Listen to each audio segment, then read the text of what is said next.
하나님 아버지, 참 이 저녁에 우리를 다시 불러 모아주시고 말씀과 기도로 또 하나님을 대면할 수 있는 이 귀하고 복된 시간 허락하여 주심을 참으로 감사를 드립니다. 이렇게 우리가 하나님께 나아갈 때마다 또 우리의 일상 가운데에서 하나님이 베풀어 주신 그 구원의 은혜를 잊지 않도록 우리 마음을 지켜주시기를 소원합니다. 날마다 하나님의 은혜에 참 빚진 자로 살면서도 그것을 잘 깨닫지 못하오니 우리를 긍휼히 여겨 주옵시고, 하나님께 감사하기보다는 오히려 하나님을 원망하고 또 범죄하는 길에 설까 두렵사오니 우리의 발걸음도 지켜주시기를 간절히 소원합니다. 하나님 아버지, 우리가 사는 이 세상도 참 갈수록 그 어두움을 더해가는 이때에 참 때로는 그리스도인으로 살아가는 것이 참 버겁게 느껴질 때도 있습니다. 또 귀에 들리는 소리 소문과 또 눈에 보이는 그 현실이 참 우리의 마음을 낙심케 할 때도 있습니다. 하지만 이 모든 것이 그 예언의 그 말씀대로 이루어지고 있는 것을 우리가 아오니 그럴수록 우리가 더욱 깨어있게 하시고 날마다 말씀의 능력을 힘입어서 믿음으로 살아갈 수 있도록 은혜 주시기를 간절히 소원합니다. 그리하여 우리의 남은 경주를 두려움과 떨림으로 또 기쁨과 감사함으로 잘 감당할 수 있게 하옵시고, 하나님께서만 홀로 영광 받아 주옵소서. 특별히 또 병석에 있는 연약한 성도님들을 기억하여 주옵시고, 어려운 시기이지만 하나님의 사랑 안에서 마음을 잘 지켜낼 수 있게 하옵시고, 또 이전보다 몸과 영혼이 더욱 강건해지는 은혜도 허락해 주시기를 소원합니다. 이 시간 선포되는 말씀을 통해서 우리가 붙잡아야 할 진리를 밝히 보여주옵시고, 좀 그 뜻의 마음으로 화답하고 또 순종할 수 있는 은혜가 있게 하여 주옵소서. 존귀하신 예수님의 이름으로 기도드립니다. 아멘. 네, 하나님 말씀 데살로니가 전서 3장 9절부터 13절까지 말씀을 보도록 하겠습니다.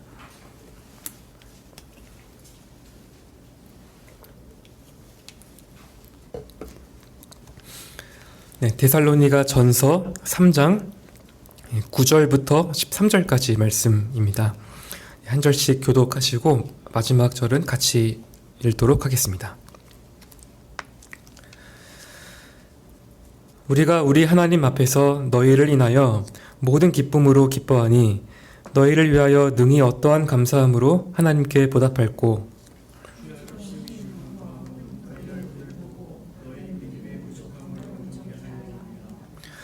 하나님 우리 아버지와 우리 주 예수는 우리 길을 너희에게로 직행하게 하옵시며,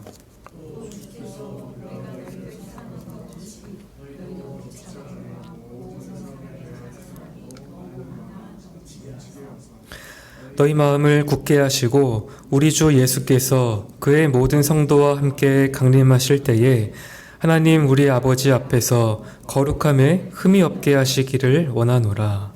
아멘.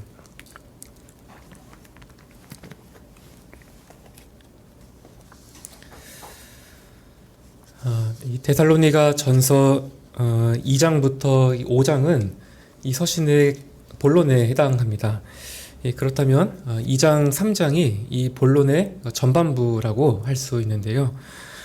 여기서 바울은 주로 자신의 그 사역 동기를 변호했습니다.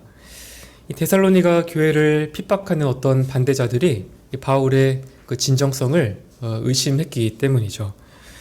그래서 바울은 먼저 자신이 처음 데살로니가를 방문했을 때 순수한 동기로 사역했다는 점을 변호했습니다. 또 그것을 이 데살로니가 교회도 잘 알고 있다라는 그 사실에 호소를 했죠. 그리고 나서 바울이 또 한 가지 이 문제에 대해서 변론을 이어갑니다. 그가 데살로니가를 떠나고 난 후에 왜 이제껏 한 번도 그곳을 다시 방문하지 않았느냐 하는 것이죠.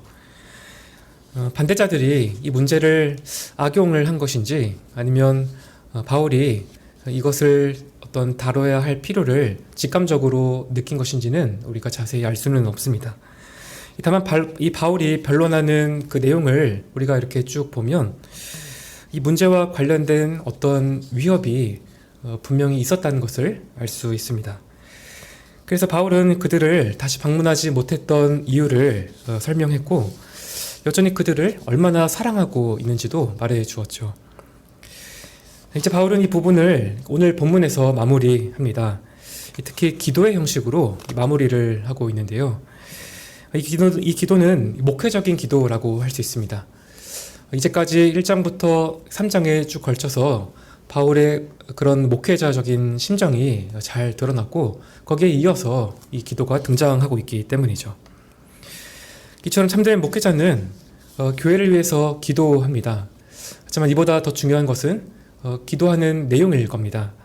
기도하는 일 자체도 중요하지만 기도하는 무엇을 위해서 기도를 하느냐 하는 것이 어떤 면에서 더 중요한 것이죠. 그렇다면 바울이 목회자로서 어떤 기도를 이렇게 하고 있는지 또 우리에게 어떤 교훈을 하나님께서 주시는지 살펴보도록 하겠습니다. 보통 바울 서신을 보면 바울의 이 기도가 기록이 되어 있습니다. 이 기도를 이렇게 모아보면 어떤 공통된 특징이 있겠죠. 예를 들어서 바울의 기도에는 이 교회를 향한 깊은 그 애정과 헌신이 잘 드러납니다. 교회를 향한 그 마음이 이 기도로 표현이 되는 것이죠. 그러니까 만약 우리가 기도를 잘 하지 않는다고 한다면 그것은 그만큼 하나님과 또 다른 사람들에게 관심이 부족하다라는 그런 표시일 수도 있습니다. 아니면 하나님보다 우리의 경험이나 능력을 더 의지하려고 하는 것일 수도 있겠죠. 또 바울은 주로 다른 사람들의 영적인 그 필요를 위해서 기도합니다. 어떤 사람들은 자기 자신만을 위해 기도하기도 하고요. 또 이 물질적인 필요만을 구하기도 합니다. 하지만 바울은 교회의 이 영적인 형편을 우선순위에 놓고 하나님께만 전적으로 의존합니다. 이런 것들이 이 바울의 기도에 나타나는 어떤 특징이라고 할 수 있겠죠. 오늘 본문의 기도에도 이런 거의 동일한 특징들이 나타납니다. 여기에 또 한 가지 특징을 찾자면 이 기도의 형태가 조금 독특합니다. 보통 우리가 기도할 때는 하나님께 1대1로 아뢰는 그런 이제 형식으로 기도를 하죠. 하지만 여기서 바울은 이제 그렇게 하지 않고 이 데살로니가 교인들에게 직접 말을 하고 있습니다. 9절에서 우리가 우리 하나님 앞에서 너희를 인하여 모든 기쁨으로 기뻐하니 너희를 위하여 어떠한 감사함으로 하나님께 보답할 수 있겠느냐라고 하죠. 사실 이런 방식이 일반적이지는 않지만 드문 것은 아닙니다. 데살로니가 후서 3장 5절을 보면 주께서 너희 마음을 인도하셔서 하나님의 사랑과 그리스도의 인내에 이르게 하시기를 바란다라고 이렇게 하는데요. 실제로 이 기도이지만 이 역시 사람들을 향한 그 소원 형식의 기도입니다. 이런 비슷한 형태가 로마서 15장 또 히브리서 13장 같은 이런 여러 곳에 이렇게 나타납니다. 그렇다면 바울이 왜 이런 기도를 할까 이렇게 생각을 우리가 할 때에 아마도 격려하려는 그런 의도가 있는 것 같습니다. 지금 바울은 하나님을 향한 이 깊은 이 감사를 이렇게 표현을 하는데요. 데살로니가 교인들의 삶에 그 은혜를 베푸신 그 하나님께 감사하다라는 것을 그들에게 이렇게 알리고 있죠.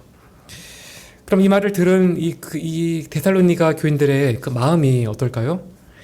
사도가 자신들의 삶에 역사하시는 하나님을 보고 이렇게 기뻐하는구나 이런 것을 보고 참 마음에 큰 위로를 얻었을 겁니다. 동시에 또 교만할 수도 없었겠죠. 그 모든 것이 다 하나님의 일이고 하나님의 은혜라는 것을 다시금 깨달았기 때문입니다. 이런 방식의 격려가 참 지혜롭다라고 이렇게 생각하게 됩니다. 우리도 교회 안에서 이렇게 서로에게 감사를 표하고 또 격려해야 되는 그런 상황들이 많이 있죠. 필요한 상황에서 적절한 격려는 큰 힘이 됩니다. 근데 너무 지나치게 막 이렇게 격려를 하고 그러면 좀 자칫 난감한 그런 상황이 벌어질 수도 있습니다. 왜냐하면 결국 이 모든 우리의 그 칭송은 하나님께만 돌려야 한다라는 그 사실을 우리가 알고 있기 때문이죠. 그래서 어떤 사람들은 이것을 이렇게 엄격하게 이렇게 고수하려고 아예 사람들에게 격려하는 말을 하지 않는 그런 극단적인 선택을 하기도 합니다. 적절한 칭찬이라고 해도 혹여나 상대방을 이렇게 교만하게 하거나 하나님의 영광을 가릴까 두려워하는 것이죠. 물론 실제로 염려하는 이제 그런 경우도 있을 겁니다. 그래도 서로에게 어떤 격려의 말도 해서는 안 된다라는 것은 옳지 않아 보입니다. 바울의 입장도 그런 것이죠. 우리가 바울의 경우를 따른다면 사람도 격려하면서 하나님의 영광도 가리지 않을 수 있습니다. 즉 칭찬이나 격려가 필요하다면 하나님께 감사하는 그 이유를 상대방에게 말해주는 것이죠. 당신의 이러이러한 점 때문에 내가 참 하나님께 감사했다라고 이렇게 말해주는 겁니다. 그러면 혹시 모를 그런 난감한 상황도 피할 수 있고 서로 격려도 하고 하나님의 영광도 가리지 않을 수 있습니다. 이제 바울이 특별한 기도에서 무엇을 구하고 있는지를 살펴보겠습니다. 이 목회자가 무엇을 구해야 하는가? 이 사도행전 6장 4절을 보면 사도들이 우리가 말씀과 기도에 전념을 하겠다라고 하죠. 말씀에 끊임없이 말씀을 연구하면서 끊임없이 기도에 이렇게 전념을 하려고 할 때에 과연 무엇을 위해서 기도해야 하는가? 바울은 영적 성장을 위해서 기도합니다. 특히 데살로니가 교회가 이 세 가지 영역에서 자라기를 바라고 있죠. 바로 이 사랑과 믿음과 사랑과 소망입니다. 1장 3절에서 이 바울이 내가 너희 믿음의 역사와 사랑의 수고와 소망의 인내를 기억한다라고 했죠. 또 5장 8절에서는 믿음과 사랑의 흉배를 붙이고 구원의 소망의 투구를 쓰자라고 말합니다. 이처럼 서신의 시작과 또 끝에서 또 이렇게 중간에서 바울이 이런 세 가지 덕목에 초점을 맞추고 있다는 것을 볼 수 있습니다. 여러분 이것이 이 목회자가 이 교회에게 바라는 그러한 것들입니다. 참된 목회자는 성도들이 믿음과 이 사랑과 소망 안에서 잘 자라가기를 바라고 또 기도하는 것이죠. 우리가 먼저 주목할 것은 바울이 기도를 드리는 대상입니다. 바울이 이 기도를 하나님 우리 아버지와 우리 주 예수님께 드리고 있죠. 이 표현이 참 중요한데요. 이 삼위일체 교리를 알려주는 근본적인 진리를 담고 있기 때문입니다. 우선 바울은 하나님과 예수님을 동등하게 이렇게 놓고 언급을 합니다. 하나님께도 기도를 하는데 동시에 예수님께도 기도를 하고 있습니다. 예수님의 신성을 전제로 하고 있는 겁니다. 또 이것에 대해서 바울이 아무런 어떤 설명이나 논증도 하지 않습니다. 분명히 이전에 데살로니가 교회 이제 신자들에게 이러한 것들을 가르쳤기 때문일 겁니다. 예수님께서 참 하나님이시고 동시에 참 사람이다라는 것을 가르쳤던 것이죠. 그래서 이 서신을 시작할 때도 하나님 아버지와 주 예수 그리스도를 동등하게 언급하고 또 오늘 본문 12절 13절에 가서도 예수님께 직접 기도를 하고 있습니다. 이런 점은 초대교회가 일찍부터 삼위일체 이 교리를 믿고 있었다라는 그런 증거가 되기도 합니다. 물론 우리도 이 교리를 다 성경적이라고 믿고 고백을 하죠. 그런데 때로는 이 교리 삼위일체 교리를 믿는 것이 우리에게 어떤 실천적인 요구를 주는가라는 것에 대해서 조금 의문이 들 수가 있습니다. 왜냐하면 이 교리가 참 신비하죠. 그래서 때로는 좀 모호하게 여겨질 때도 있는 것 같습니다. 예를 들어서 예수님께 기도한다라는 것이 어떤 분들에게는 조금 낯설지도 모릅니다. 우리가 보통은 하나님 아버지께 예수 그리스도의 이름으로 이렇게 기도를 하기 때문이죠. 이것이 신약에서의 일반적인 방식이고 또 구원의 관점에서도 당연한 일입니다. 우리가 본질상 죄인이기 때문에 하나님께 나아갈 수가 없죠.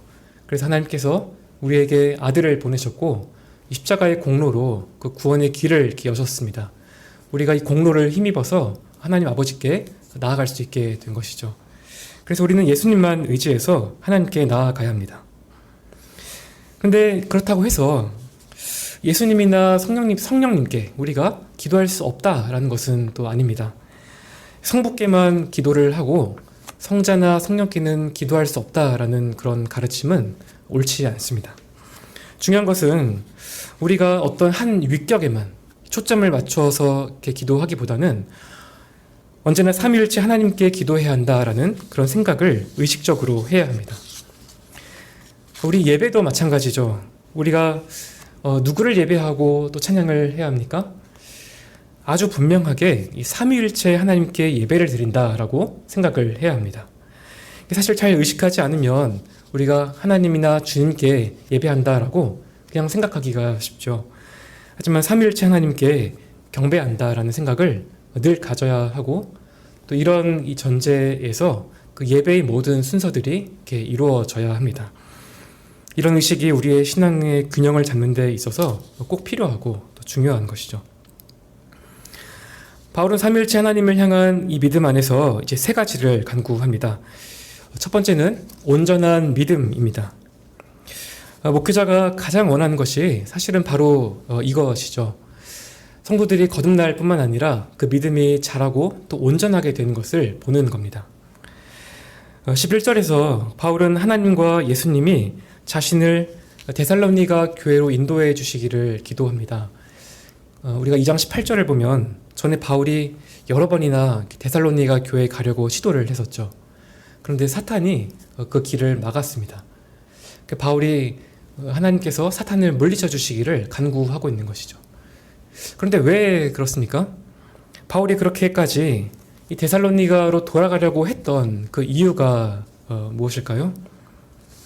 이 10절로 돌아가면 그 이유를 알 수 있습니다.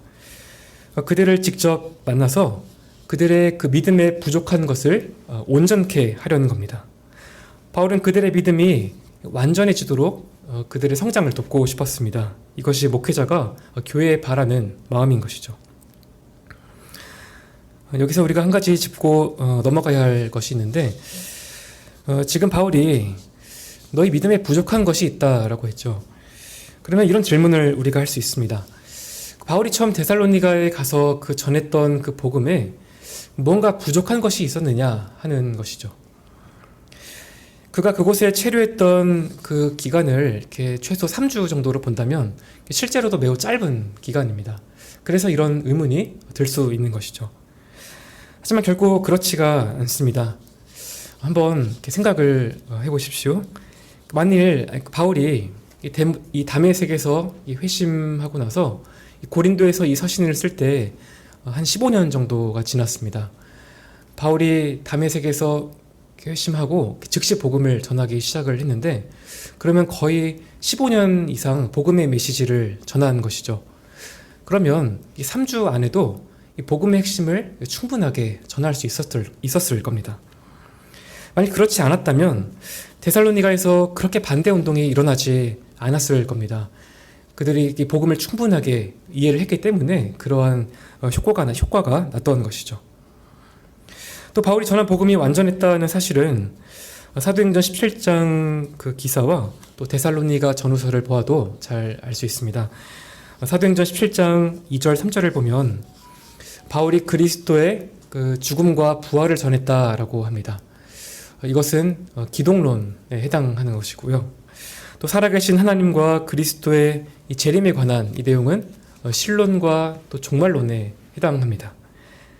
데살로니가전서 4장 5장이나 또 후서를 보면 이 구원 이후의 삶에 대해서, 이 성도의 그 윤리에 대해서 내가 저는 이미 가르쳤다라고 이렇게 말을 하는데, 이것은 이제 구원론과 또 이 교회론의 한 부분에 포함되는 것이죠. 이처럼 바울이 전한 복음은 신론부터 종말론을 아우르는 총체적인 그런 복음인 겁니다. 물론 이것이 전부다라고는 할 수 없습니다.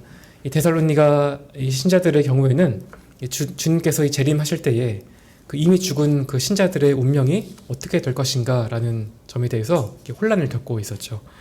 또 바울이 더 가르칠 필요를 느끼는 몇 가지 문제들도 있었습니다. 이것을 우리가 뒤에서 나중에 다룰 것인데, 어쨌든 바울이 전한 복음에 어떤 결함이 없었다라는 사실은 분명해 보입니다. 바울이 말하는 이 믿음의 성장에 대해서 좀 더 말씀을 드리겠습니다. 우리가 흔히 믿음으로 살아야 된다라고 이렇게 하죠. 하지만 많은 경우에 우리가 믿음으로 걷기보다는 그냥 이렇게 눈으로 보고 걷는 그런 경우가 더 많은 것 같습니다. 상황에 따라서 판단하기도 하고 하나님의 말씀보다는 어떤 감정이나 또 경험이나 우리 직관에 의해서 판단을 하는 경우가 종종 있죠. 그래서 우리의 믿음이 계속 자라가야 합니다. 그런데 우리의 믿음이 자라고 이렇게 온전하게 되는 것은 어떠한 그 신비한 어떤 체험이 아닙니다. 또 그저 열심히 믿으려고 하거나 더 많이 이렇게 믿으려고 이렇게 생각해서 되는 그런 일도 아닌 것이죠. 사실 믿음이라고 하는 것은 아주 간단히 말하면 이 진리를 믿을 수 있는 능력입니다. 그럼 진리를 믿으려면 무엇을 알아야 할까요? 당연히 이 진리를 또 알아야겠죠. 즉 우리가 믿음을 온전하게 하려면 이 진리에 대한 그 이해를 이렇게 넓혀야 합니다. 이 진리에 대한 이해가 넓어지면 또 우리 이 더 큰 이 토대 위에서 우리 삶을 살아갈 수 있기 때문에 믿음도 넓어지게 되는 것이죠. 바울이 믿음을 온전하게 하고 싶다라는 이 의미도 바로 이것입니다. 그들에게 더 많은 이 진리를 가르치고 또 그들의 그 믿음이 이 진리를 이렇게 포함해서 그 믿음이 더 자라가게 하는 것이죠. 어떤 교회에서는 사람들이 하나님을 더 열심히 이렇게 믿게 하려고 이 체험 자체를 굉장히 강조합니다.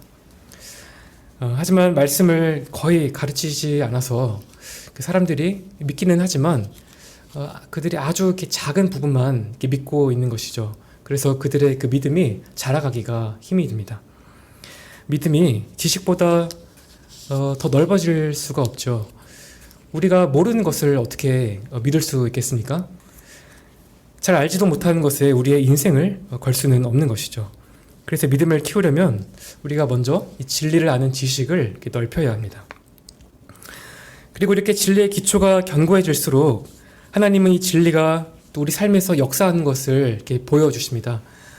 우리가 진리에 대한 확신을 가지고 있고 또 거기에 우리의 개인적인 경험이 이렇게 만나면 우리의 신앙이 자라가게 됩니다. 예를 들면 이제 성경에 하나님께서 기도에 응답하신다라고 말씀을 하시죠. 우리가 이 말씀을 믿고 이 말씀의 기초에서 기도를 이렇게 해서 실제로 응답이 되면 우리의 신앙이 자라가게 됩니다. 아주 간단하게 설명을 이렇게 드렸는데 믿음이 이런 식으로 이렇게 자라가게 되는 것이죠. 말씀을 기초로 해서 내 삶에 역사하시는 그 하나님을 경험하는 것이 그 우리의 믿음의 그 성장의 원동력이 되는 겁니다. 그래서 바울은 베드로전서 2장 2절에서 가난 아이들 같이 순전하고 신령한 젖, 즉 말씀의 순수한 젖을 사모하라 라고 말하고 이 젖이 우리로 하여금 구원에 이르도록 자라게 한다라고 덧붙입니다. 이 말씀에서도 이 믿음의 그 성장이 진리 위에 기초하고 있다는 것을 우리가 알 수 있죠. 그렇다면 우리의 믿음이 정말 잘 이렇게 성장한다면 이런 모습들이 나타나게 될 겁니다. 하나님의 그 말씀에 대한 지식이 늘어날 것이고요. 그래서 하나님을 더 신뢰하게 되고 또 하나님의 그 주권에 대해서도 더 신뢰하게 되겠죠. 당연히 또 우리의 순종도 더 많아지게 될 것이고요. 또 우리가 만일 고난 중에서 기뻐할 수 있다면 이것이야말로 참 우리가 믿음이 성장했다는 분명한 증거입니다. 하나님께서 우리를 어떠한 상황에서도 버리시지 않으시고 떠나시지 않는다는 그 진리를 굳게 붙잡고 있기 때문이죠. 또 하나님께서 합력하여 모든 것을 선을 이루신다라는 것을 믿고 있기 때문에 고난 중에도 인내하고 기쁨으로 통과할 수 있게 됩니다. 사실 어떤 면에서 이런 이제까지 말씀드린 이런 믿음의 이 토대가 없이는 우리 그리스도인의 삶 자체를 세우는 것이 참 어렵습니다. 그래서 믿음의 성장은 이 신앙생활의 기본적인 영역이라 할 수 있겠죠. 목회자가 교회에 바라는 것도 바로 이런 부분인 것입니다. 혹시 본문을 이렇게 읽으면서 하나님께서 이렇게 바울의 그 기도에 응답을 해주셨는지 이렇게 궁금해하실 분들이 계실지도 모르겠습니다. 바울이 서신을 이렇게 보내고 나서 얼마 지나지 않아 데살로니가 교회 소식을 이렇게 듣게 되었는데요. 그리고 나서 다시 격려와 또 당부의 메시지를 이렇게 보냈는데 그것이 데살로니가 후서입니다. 데살로니가 후서 1장 3절을 보면 바울이 너희 믿음이 더욱 자라서 하나님께 감사하다라고 말합니다. 바울의 기도가 응답되고 있었던 것이죠. 또 실제로 바울은 데살로니가 교회를 방문했던 것으로 보입니다. 약 한 5년 뒤에 바울이 3차 전도 여행을 가게 되는데 이 바울이 마게도냐 그 지역을 방문했다라는 성경에 여러 증거가 있습니다. 시간이 좀 많이 지나기는 했지만 하나님께서 바울의 기도에 응답을 해주셨죠. 그들에게 가는 길을 열어주셨고 그들의 믿음이 그 사이에 자라가게 하셨습니다. 바울의 두 번째 간구는 12절에 나와 있습니다. 또 주께서 우리가 너희를 사랑함과 같이 너희도 피차간과 모든 사람에 대한 사랑이 더욱 많아 넘치게 하사. 바울이 온전한 이 믿음에 이어서 사랑이 풍성해지기를 구합니다. 이 사랑은 아가페를 말합니다. 이 고린도전서 13장에 잘 나와 있듯이 이타적이고 순수하고 그런 어떤 희생적인 그런 사랑을 말하죠. 그런데 사실 이 기도 제목은 앞서 말씀드린 믿음의 성장과 전혀 무관하지가 않습니다. 오히려 깊은 연관이 있다라고 할 수 있죠. 왜 그런가 하면 먼저 진리의 기초가 이렇게 견고해지면 또 우리의 믿음이 성장하게 되죠. 그러면 우리가 하나님과 예수님을 더 잘 믿게 되고 그분을 더 신뢰하게 되고 또 그분을 우리가 더 사랑하게 됩니다. 그러면 마음과 목숨과 힘을 다해서 하나님을 사랑할 뿐 아니라 그 사랑이 이렇게 흘러넘쳐서 우리 이웃도 내 몸처럼 사랑할 수 있게 되는 것이죠. 성령께서 이렇게 우리 안에 역사해 가시는 것이고 이런 것을 볼 때 사랑은 믿음이 성장하는 증거가 됩니다. 저는 여기서 참 바울이 이렇게 데살로니가 교회에 사랑이 풍성해지기를 구한 것 자체가 참 의미가 있다라고 생각이 듭니다. 만일 이 교회가 개척교회라고 이렇게 한다면 여러분께서는 그 개척교회를 위해서 무엇을 기도하시겠습니까? 개척교회라면 이렇게 필요한 것이 되게 많겠죠. 물질적인 공급도 필요할 것이고 또 교인들의 수도 늘어나면 좋을 것입니다. 그런데 바울은 무엇보다 사랑이 넘쳐나기를 기도합니다. 그 데살로니가 교회에 이미 사랑이 있었죠. 하지만 바울은 그보다 더 사랑이 넘치게 기도를 하고 있습니다. 세상에 참 다양한 교회가 있습니다. 그 중에는 시설이 좋고 또 규모도 크고 이렇게 재정도 넉넉하고 은사도 풍성한 그런 교회들도 있을 겁니다. 그런데 겉보기 아무리 화려한 교회라고 해도 이 사랑이 부족하면 참 교회가 메마르게 되고 분쟁이 시작됩니다. 바울은 비록 겉모습이 초라해도 사랑에는 풍성한 교회가 되기를 원하는 것이죠. 우리도 마찬가지일 겁니다. 우리에게도 시급하고 중요한 것은 이 사랑을 구하는 일입니다.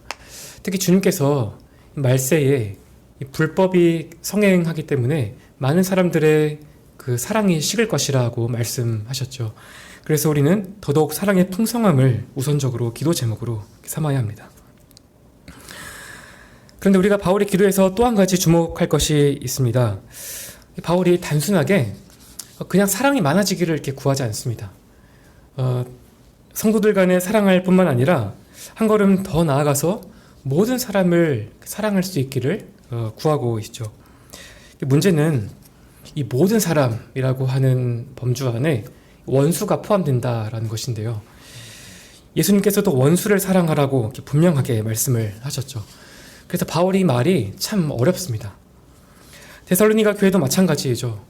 왜냐하면 지금 그들이 박해를 당하고 있기 때문입니다. 그런 자들까지 사랑하라라고 이렇게 하는 것이 인간적으로 볼 때 사실상 불가능한 것이죠.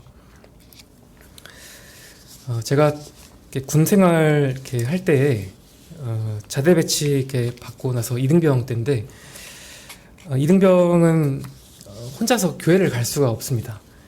지금은 어떤지 모르겠는데 간혹 종교 시설을 간다고 해놓고 탈영하는 그런 병사들이 있기 때문이죠.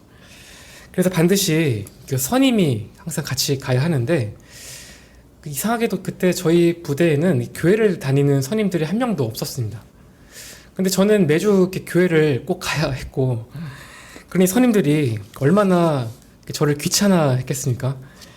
주말에 쉬지도 못하고 저 때문에 계속해서 이렇게 교회를 가야 하는 것이죠. 심지어 그 선임들이 이 기독교를 굉장히 이렇게 싫어해서 제가 그야말로 이렇게 표적이 되고 말았습니다.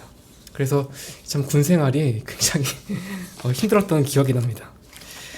근데 하루는 이 밤에 이렇게 잠이 안 와서 이렇게 성경책을 가지고 화장실로 이렇게 갔죠. 그리고 양변기에 이렇게 앉아서 이렇게 성경을 이렇게 읽는데 마침 이 원수를 사랑하고 너희를 이렇게 박해하는 자들을 위해 기도하라라는 이 구절을 제가 이렇게 읽고 말았습니다.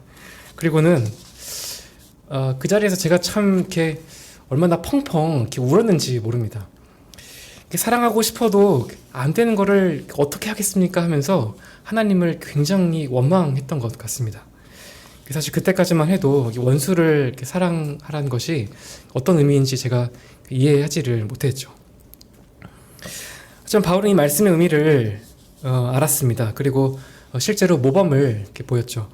12절에 우리가 너희를 사랑한 것 같이 하라라고 하죠.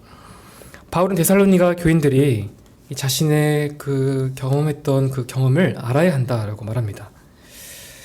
이 말의 의미가 이런 것입니다. 이 데살로니가 교인들이 복음을 듣기 전에는 바울에게는 이 모든 사람이 범주에 있었죠. 그런데 바울이 그들을 사랑했고 또 복음을 전했습니다. 그러면 핍박이 있을 수도 있고 또 생명을 걸어야 할 만큼의 어떤 그런 상황이 올 수도 있겠죠. 그런데 왜 복음을 바울이 전한 것인가? 바울이 너무나 사랑하는 그 하나님께서 그들을 사랑하시기 때문이죠. 하나님께서 잃어버린 그런 사람들을 하나님 마음이 이제 잃어버린 향한 자들을 이렇게 향해 있다는 것을 알기 때문에 바울의 마음도 그들을 향했습니다. 더 정확히는 하나님께서 바울을 통해 자신의 사랑을 드러내신 것이죠. 또 바울은 이 데살로니가 교인들이 복음을 믿고 또 신자가 되었을 때에도 여전히 그들을 사랑했습니다.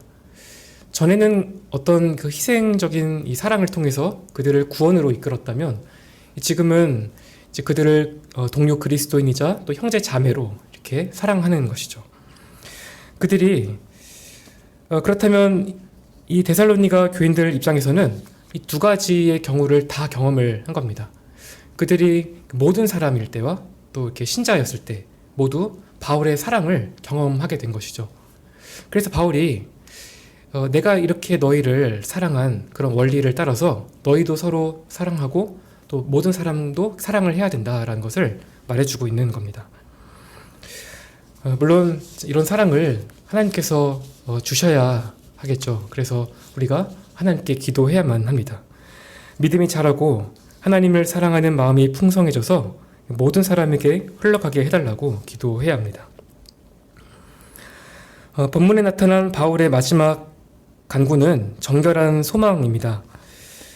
너희 마음을 굳게 하시고 우리 주 예수께서 그의 모든 성도와 함께 강림하실 때에 하나님 우리 아버지 앞에서 거룩함에 흠이 없게 하시기를 원하노라.